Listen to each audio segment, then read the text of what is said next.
Have you ever walked away from um, a seemingly normal conversation feeling completely drained, like as if you've just been handed this heavy, invisible backpack full of someone else's rocks? Oh, absolutely. It is a very specific, deeply confusing, kind of heavy. Right. You walked into the room feeling perfectly fine. I mean, your morning was great, your energy was balanced, but the moment you walked out of that interaction, you just felt Ah, entirely exhausted. yeah, physically weighed down and suddenly anxious. You might have just been grabbing a quick coffee with a friend or sitting through a standard 10-minute check-in with a coworker. Exactly. Yet somehow, through the course of just a few sentences, you managed to absorb their anxiety, the frustration with their spouse, their stress about a deadline. And now you are just carrying it around in your own nervous system. And that phenomenon, well, that is exactly why we are here today. Welcome to today's deep dive. Our mission today is to help you master your emotional boundaries. To radically protect your peace of mind, really. Yeah, and to permanently stop operating as an emotional sponge for the rest of the world. We've pulled together a massive stack of research to help you do this. We really have. Instead of just giving you like surface level advice, we are going to look at the cognitive behavioral therapy mechanisms of reactivity. Right. Along with neuroplasticity concepts from Mind Valley, some deep psychology on personal agency, and highly practical communication frameworks. From organizations like Mental Health America and Momentum Psychology, plus some great insights from clinical psychotherapist Tara Cole. Her Boundary Boss workbook is just fantastic. So setting the stage for this requires an immediate reframing of a word that gets thrown around a lot, which is um, boundaries. Yeah, when most people hear the word boundaries, their mind immediately goes to defense mechanisms. They picture building these massive brick Cutting walls. off family members, right. Right. We're adopting this rigid, cold, almost unfeeling persona. Exactly. It conjures up that internet trend of completely ghosting anyone who exhibits even slightly difficult behavior, slapping a toxic label on them, and walking away. It feels very aggressive, like you crossed a line, you're out of my life. Right. But that is the popular misconception. True emotional boundaries are not about isolation at all. A boundary is not a wall. It is simply a line of clarity. A line of clarity. I love that phrasing. Yeah, it is an act of deep self-care and ultimately an act of respect for the relationship. Setting an emotional boundary is just the process of figuring out precisely where your responsibility ends. And where another person's responsibility begins, which allows you to be compassionate without being consumed by them. Figuring out where you end and others begin. To do that, we have to look at the foundational architecture of how you operate in the world. Like, who is actually driving the bus in your life? Our research points heavily to a cornerstone concept in personality psychology. Developed by Julian B. Rotter in 1954, right? Yes, exactly. It's called the locus of control. Locus simply being the Latin word for place or location. So Rotter's work fundamentally asked, where is the location of control in an individual's life? Do you believe that your life is dictated by your own internal choices? Or do you believe it is dictated by external circumstances? And this isn't just a philosophical question. It literally dictates the baseline anxiety level of your entire nervous system. It really does. If we translate this into real-life behavior, we're looking at a continuum. On one side, you have a strong internal locus of control. These are individuals who firmly believe their actions dictate their outcomes. If they secure a massive promotion at work, they look at the late nights, the skill development. They look at the networking they did, and they attribute the success to their own effort. Conversely, if they fail a certification exam, they don't blame the testing center or the tricky wording of the questions. Right, they look inward and admit, hey, I didn't study the right material. They assume extreme ownership. But then on the opposite end of that spectrum, you find individuals with a strong external locus of control. For them, life is something that happens to them. Outcomes are attributed to luck or fate. A micromanaging boss, a terrible teacher, the state of the economy, it's always outside of them. And the danger of a highly external locus is... Our department, that's just a different flavor of anxiety. So the research points to a sweet spot, which they call being bilocal. Yes, being bilocal is the ultimate hallmark of psychological resilience. A bilocal individual maintains a robust internal locus. Meaning they take full responsibility for their own effort, their own reactions, and their integrity. Right, while remaining perfectly capable of acknowledging external realities. It is the wisdom to know the difference between what you can influence and what you cannot. So when a crisis hits, a bilocal person does what is within their power and then gracefully relies on outside resources. Community support, or simply the passage of time for the variables that are genuinely out of their hand. Yeah, this internal versus external framework becomes intensely relevant the moment we are put under pressure by other people. Oh, absolutely. That's the real test. When that coworker comes to your desk in an absolute panic or a family member makes a passive-aggressive comment at dinner, your locus of control dictates whether you react or respond. And those are two very different things. I want to paint a picture of the mechanics here. Reacting is like a fire alarm going off in the amygdala. It immediately cuts the power to your prefrontal cortex, which is your logic center. You're suddenly in the passenger seat of a swerving car, and you just blindly grab the steering wheel and yank it. The part of your brain that actually knows how to drive the car is offline. That physiological breakdown is completely accurate. A reaction is an impulsive, primitive survival mechanism. It's just fight or flight, right? Exactly. When someone brings chaotic energy into your space, if you don't have a firm boundary, your brain perceives it as a literal physical threat. The amygdala hijacks the system. Cortisol and adrenaline just flood your bloodstream. Your heart rate spikes, your breathing becomes shallow. And your rational thinking literally narrows. You are no longer engaging in a conversation. You are fighting for survival. Which results in raising your voice, getting aggressively defensive, Weird for many people, completely shutting down and fawning just to make the threat go away. Right, you grab the wheel blindly with zero thought about the long-term consequences of where the car is going to crash. Responding, however, is keeping the power running to the prefrontal cortex. You say in the driver's seat. You see the obstacle, the coworker's panic or the family member's insult.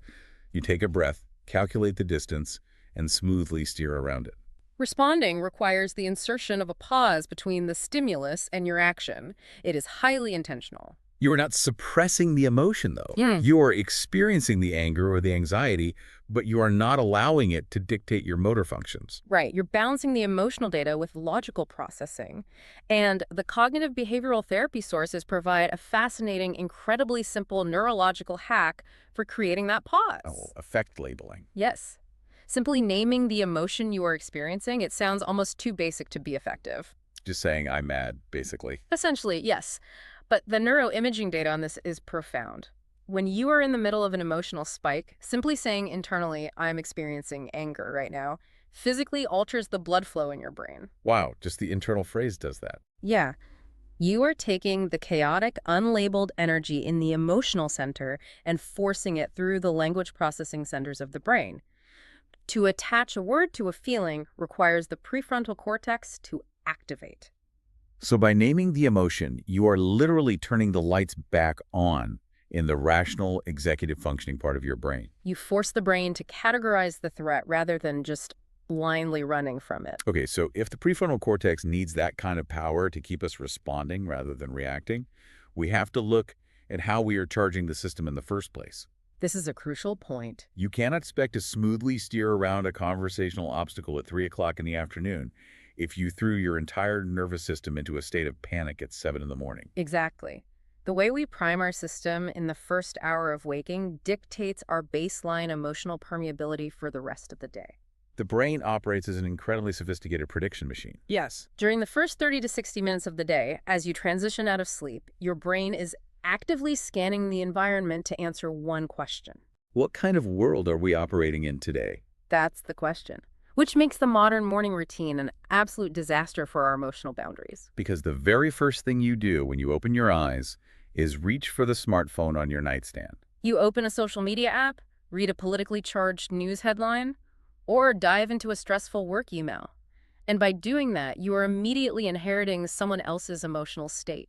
You're instructing your brain's prediction machine that the world is chaotic, urgent, and hostile. You trigger an artificial spike in your cortisol awakening response. You haven't even gotten out of bed, yet your body is already preparing for combat. If you start your day by letting the external world dictate your internal state, you have already forfeited your locus of control. You must protect those first waking moments with absolute vigilance if you want to have the energetic capacity to hold boundaries later in the day. The research from Mindvalley gets really deep into how we should be using that morning window instead. They feature cognitive neuroscientists like Dr. Caroline Leaf and therapists like Marissa Peer. And their work focuses heavily on creating mental blueprints through intentional language. The core premise is that the subconscious mind is always listening. And every thought you entertain forms a literal blueprint that your brain and body then work tirelessly to make a reality. The neuroplasticity aspect of this is really compelling. The mind is designed to control the body, not the other way around. The language you use internally creates neural pathways. Over time, those pathways become default highways for your thoughts. If your internal dialogue is a constant loop of, I'm always overwhelmed, I can't handle this, people always walk all over me, your brain accepts that blueprint as absolute fact. And it filters your perception of reality to Yeah. prove it true. But I struggle with this affirmation concept, and I think a lot of highly analytical people do. It can definitely feel a bit woo-woo to some. Yeah. If I look in the mirror and say, I am completely at peace and I have perfect boundaries, but my chest is tight with anxiety and my boss just walked all over me yesterday. Your brain just flags the affirmation as a lie. Exactly. It feels like toxic positivity. Doesn't standing there lying to yourself create more internal conflict? That skepticism is entirely valid, and it's exactly why most people fail when trying to use affirmations. If your conscious mind flat out rejects the statement as a falsehood, the affirmation will not penetrate to the subconscious level. It just bounces off. It bounces off your critical faculty and, as you said, creates more anxiety. For an affirmation to successfully bypass that resistance, it must be constructed scientifically. They have to be present tense, positive, and personal. So saying, I will be better at setting boundaries tomorrow doesn't work. No, it actively works against you. By saying, I will be, you are placing the desired state in the future. You are reinforcing to your brain that currently, in the present moment, you are not good at boundaries. You are instructing your brain to maintain the status quo today, You must phrase it in the present tense. I am. even if you don't feel it in that exact second. Yes. Marisa Peer uses a brilliant analogy to explain why this works. Think of the subconscious mind as a piece of hot toast and the affirmation as a pat of butter. Okay, I like where this is going. The hot toast cannot reject the butter. It simply melts in and absorbs it. Your subconscious mind does not possess a critical filter. It does not fact-check your statements. It takes instructions literally. So when you say, I am grounded and capable of handling this conversation, you are giving your nervous system a direct command to begin downregulating your stress hormones to match the statement. Exactly. The body follows the mind's instruction. But what if the toast still feels like it's rejecting the butter? What if the critical conscious part of your brain is screaming so loudly that the affirmation can't even reach the subconscious? The founder of Mind Valley, Vishen, suggests a psychological workaround for this exact problem. He calls them lofty questions. This leverages a mechanism in the brain called the reticular activating system, right? Yeah. Which acts as a heuristic search engine. Yes, the human brain is functionally an answering machine. If you pose a question to it, it is neurologically compelled to search for an answer. So instead of declaring, I am incredibly confident, which your critical mind might reject as a delusion, you turn it into a question. Right. You ask yourself, why am I so confident today? Or why is it getting easier for me to hold my boundaries? That subtle shift is incredibly powerful because when you ask, why am I so good at staying calm when people are upset? Your brain cannot simply reject the premise. It immediately goes to work scanning your memory and your current environment for evidence to answer the question. It starts highlighting moments of resilience you might have ignored. You completely bypass the critical faculty's resistance because you aren't making a statement it could disagree with. You are giving it a puzzle to solve. You essentially trick your brain into gathering evidence for the reality you want to create. Okay, so we've established an internal locus of control. We've bulletproofed our morning without our phones, and we've primed our brain's search engine to look for our own resilience. The foundation is set. But then we walk into the office, or we sit down at Thanksgiving dinner. The environment hits us. Why do we so easily lose that primed piece the second we are in the presence of someone else's negativity? This requires us to draw a hard line between true empathy and what the psychological literature calls emotional permeability. Permeability, okay. We live in a culture that highly praises empathy, which is generally positive. Empathy is the cognitive and emotional capacity to understand and share the feelings of another human being. However, many individuals who proudly identify as deep empaths are actually suffering from unchecked emotional permeability. And how do you differentiate the two? Because absorbing someone's pain feels like empathy in the moment. Yeah, true empathy is the ability to walk to the edge of the hole someone is in, look down, acknowledge their pain, and throw them a rope. Emotional permeability is jumping into the hole with them, breaking your own leg, and now requiring someone else to rescue both of you. Oh, wow. That is a stark difference. Permeability is emotional contagion without a conscious filter. Because human beings are wired as social, tribal animals, we possess mirror neuron systems. Right. So when you walk into a room and encounter an angry or anxious person, your mirror neurons attempt to match their state in order to build rapport. To ensure you aren't cast out of the tribe, you unconsciously sync up with their nervous system to prove you belong. If you are highly permeable, you experience this contagion automatically.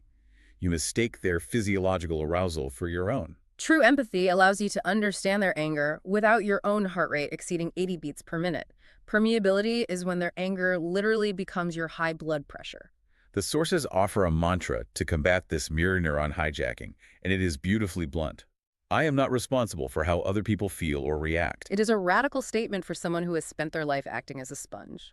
But why is it our default setting to act as the sponge? Why does it feel so unnatural for so many people to just let someone else be upset without trying to fix it? Clinical psychotherapist Terry Cole dives deeply into this in her Boundary Boss framework. She traces it back to profound childhood conditioning. We were raised and praised to be what she terms self-abandoning codependents. Self-abandoning codependence, that is a brutal mirror to look into. It is, but look at the cultural and familial programming most children receive. We are handed scripts like, be a good girl, don't make a fuss, Yeah. or turn that frown upside down. You're making your mother sad. Children quickly learn that their physical safety and emotional belonging within the family unit depend on their ability to perfectly manage the emotional weather of the adults around them. If dad is angry, the child learns to be hyper-accommodating to diffuse the situation. We are conditioned to abandon our own internal reality to ensure the external environment remains stable. Which creates an adult who physically cannot tolerate the discomfort of someone else's displeasure. And this manifests in what Cole calls the insta-yes. The insta-yes is the ultimate symptom of an unhealed people-pleaser. It is an autonomic nervous system reflex. Someone makes a request. Can you take on this extra weekend project? Or can you help me move on Saturday? Or even just, can I vent to you about my relationship for 2 hours? And before your prefrontal cortex can even calculate your own level of exhaustion, your mouth blurts out, yes, absolutely no problem. You agree to the demand instantly because your brain perceives the potential disappointment of the other person as a life or death threat of tribal rejection. You are grabbing the wheel blindly just to avoid the perceived danger of saying no. And this brings up a deeply uncomfortable truth from our research regarding why we jump in to help people. We tell ourselves we are just incredibly caring, selfless individuals. But the psychological reality of projection-based helping reveals something much darker. This is one of the most confronting concepts in boundary work. When you constantly jump in to fix someone else's problems, giving unsolicited advice, managing their crises. Bailing them out of the consequences of their poor choices. Right. You are not acting out of pure altruism. You are actually engaged in a covert form of control. Wait, so my desperate need to help you is actually just a selfish attempt to control you? You are attempting to control uncertainty in order to soothe your own anxiety. Seeing someone you care about in pain or watching them make destructive decisions creates massive cognitive dissonance. It creates discomfort within you. You cannot tolerate the anxiety of watching them struggle, so you step in and try to micromanage their life. You try to force them to adopt your solutions.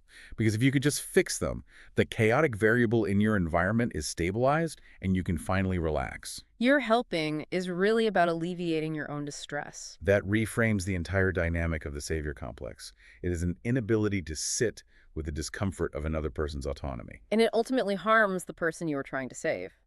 The clinical truth of human behavior is that people rarely change based on good advice. An individual only fundamentally alters their behavior when the pain of remaining exactly the same finally outweighs the pain and effort required to make a change. When the consequence of the pattern becomes louder than the comfort of the pattern? Yes.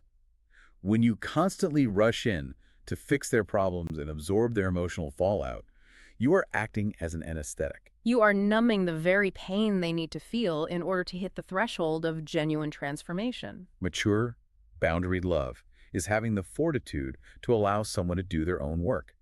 You can offer support, you can express belief in their capabilities, but you refuse to carry the weight of their lessons for them. So we understand the profound psychology behind why we shouldn't absorb other people's chaos. But theory is one thing, practice is another. Definitely.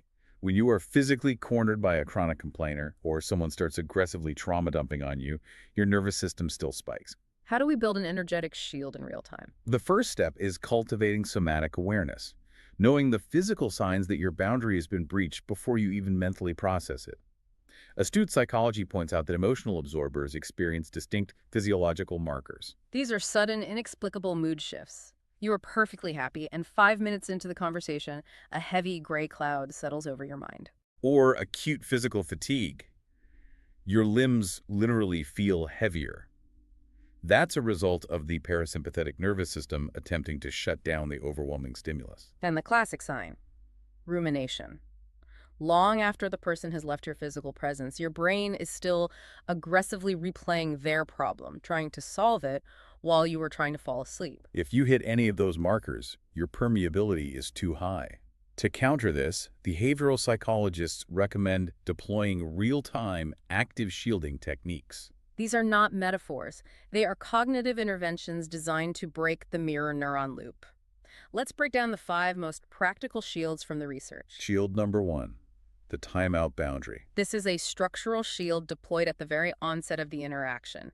You define the container of the conversation before the chaotic energy can spill everywhere. If a colleague approaches you with a high-stress complaint, you mentally calculate your capacity, and then you vocalize the perimeter. I really want to hear what's going on, but I only have 10 minutes before I need to shift my focus back to this report. You've instantly removed the feeling of being trapped. They can vent, but the escape hatch is already open and agreed upon. Shield number 2 is heavily cognitive, the bubble.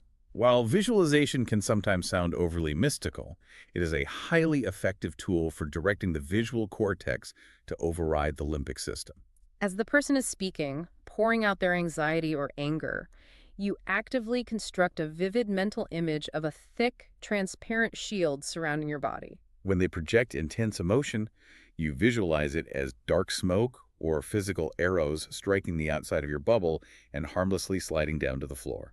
This mental exercise forces your brain into the role of a detached observer rather than an active participant. Shield number 3 is crucial for when the anxiety starts to make you feel physically untethered. Physical grounding. When you absorb someone else's panic, your awareness floats up into your head. You lose connection with your physical reality. To break the circuit, you use proprioceptive feedback. Subtly shift your weight, plant both of your feet firmly on the ground, and actively press down. Notice the texture of your socks. Wiggle your toes.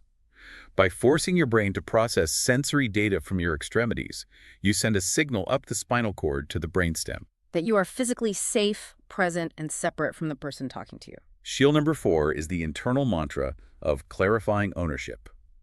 While they are spinning their web of drama, you maintain your grounded posture and internally repeat, this is their experience. This is their nervous system. It is not my responsibility to regulate them. You are consciously drawing the line of where you end and they begin. And finally, shield number 5 is what you do the moment they walk away. Emotional cleansing. Animals do this naturally. If a gazelle survives a predator chase, the moment it is safe, it will physically shake its entire body to discharge the excess adrenaline. It signals to the nervous system that the threat has passed. Humans rarely do this. We just carry the stagnant stress hormones into our next meeting. When a draining interaction ends, you must engage in a somatic reset. Stand up, shake your hands out vigorously for 10 seconds. Take a walk around the block. Go to the restroom and run cold water over your wrists to stimulate the vagus nerve and slow your heart rate. You must physically wipe the slate clean. That somatic discharge is so critical. But there is another massive internal boundary that we constantly violate ourselves, causing unnecessary emotional drainage. Oh, rehearsing fights in our heads. Anticipatory anxiety driven by the brain's default mode network. It is exhausting. You know you need to have a tough conversation with a friend about a boundary. So while you're in the shower or driving to work, you play out the confrontation 100 different ways. If I say I can't come to the wedding, they're going to say I'm selfish, and then I'm going to bring up what they did last year, and then they'll start crying. You are subjecting your body to the physiological stress of an argument that has not happened and likely will never happen. You are attempting to pre-manage their reaction to your boundary. You are trying to figure out the exact, perfect combination of words that will result in them not being upset. But if we return to our core mantra, you are not responsible for how other people feel, you realize this rehearsal is futile. You state your need clearly, and you allow them the dignity of their own unmanaged reaction. Which brings us to the execution phase. Internal shields are fantastic, but eventually you have to open your mouth and verbalize the line. How do we articulate our limits clearly, firmly, but without unnecessary aggression? For complex, high-stakes relationships, like a spouse, a parent, or a close colleague, we turn to a framework developed within dialectical behavior therapy, or DBT. Originally created by Dr. Marshall Linehan. Yes. Momentum psychology uses an adapted version of this called Dear Man Plus Lay. It is a highly structured communication protocol designed to keep the prefrontal cortex engaged during difficult conversations. Let's break down the acronym because it provides a literal script builder. The D stands for describe. The crucial element here is radical objectivity. You describe the situation without any emotional adjectives or judgments. You do not say, "You always dump your toxic negativity on me after work." That instantly triggers their defensive response. Instead, you describe the undeniable facts. I've noticed that for the past 3 weeks, during our walk to the parking lot, our conversation revolved entirely around complaints about management. You state what a camera would record, then the E is express. Here, you express your internal emotional reality using I statements. You must avoid the phrase, "you make me feel," which is an accusation that shifts the locus of control. Instead, you say, "When we spend that time focusing on the negative, I feel completely drained and I carried that stress home to my family." You own your reaction. The A is assert needs. This is the actual boundary line. I need to leave work at work. I'm asking that we shift our end-of-day conversations to things outside of the office. The R is reinforce. This is where you explain how the boundary serves the mutual interest of the relationship. "If we can focus on our hobbies or weekend plans, I know I'll be a much better friend to you and we'll both avoid burning out." The M and the A dictate your demeanor. Stay. Mindful of your goal, don't let them deflect the conversation onto a different topic, and appear confident in your posture and tone. And N is negotiate, being willing to find a workable middle ground if the core boundary is respected. But the plus at the end of the momentum psychology framework is perhaps the most powerful psychological tool in the entire stack. It is called mining for gold. Explain the mechanics of mining for gold, because on the surface, it almost sounds like you're flattering them. It relies on a psychological phenomenon called cognitive dissonance, studied extensively by Leon Festinger in the 1950s. People have a deep-seated need for their internal self-image to align with their external behavior. When you mine for gold, you publicly assume positive intent on their part, regardless of whether you actually believe it in the moment. Give me the script for that. Before you assert the boundary, you say something like, "We've been friends for a long time, and I know that you are a deeply caring person. I know the absolute last thing you would ever want to do is cause me more anxiety." Oh, that is a brilliant trap. It creates instant cognitive dissonance if they try to argue with you. If you tell them they're a good, caring person who doesn't want to hurt you, and then they get angry and demand the right to continue crossing your boundary, they are actively contradicting the positive identity you just handed them. They want to be seen as a good friend. So, by framing your boundary as something a good friend would respect, you provide them with a graceful psychological exit that allows them to agree with you while saving face. It completely disarms the conflict. That framework is incredibly robust for a planned sit-down conversation. But daily life is mostly comprised of quick, unexpected boundary checks. The sources from Mental Health America offer rapid-fire scripts for these moments. Let's analyze a few scenarios. Scenario 1. The workplace. Your department is already understaffed, you are at max capacity, and a manager swings by to casually drop a new project on your desk. The instinct of the insta-yes is to just take it to avoid looking incompetent. The boundaried response is, "I want to ensure this project gets the attention it deserves. Currently, my bandwidth is fully allocated to Project X. I can take this new task on, but we will need to discuss which of my current priorities can be paused or delegated." You aren't saying a petulant, "No, I won't do it." You are simply presenting the math of your capacity and forcing them to manage the reality of limited resources. Scenario 2.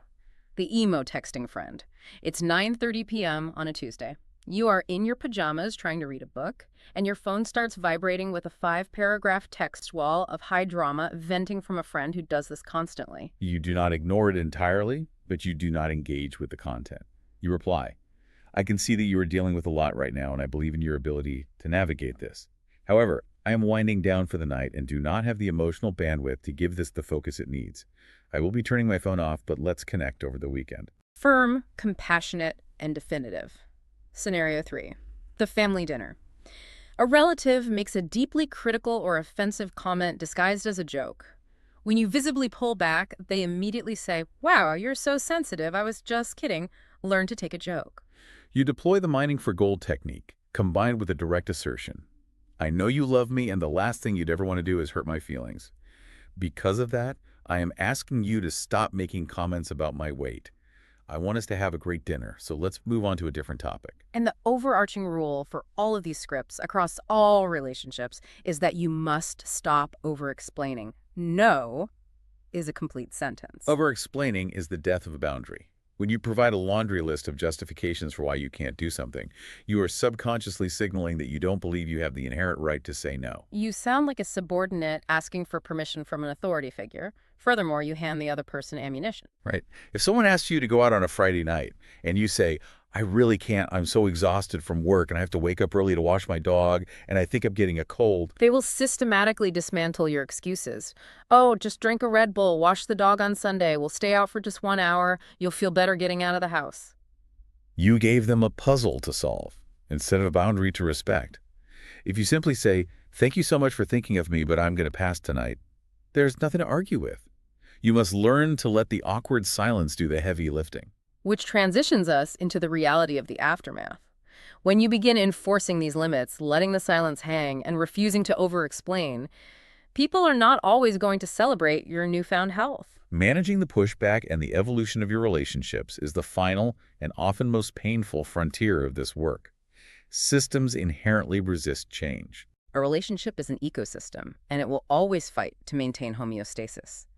If someone has spent years benefiting from your lack of boundaries, from your willingness to always yield, always absorb, always fix, they will experience your new boundaries as an act of hostility.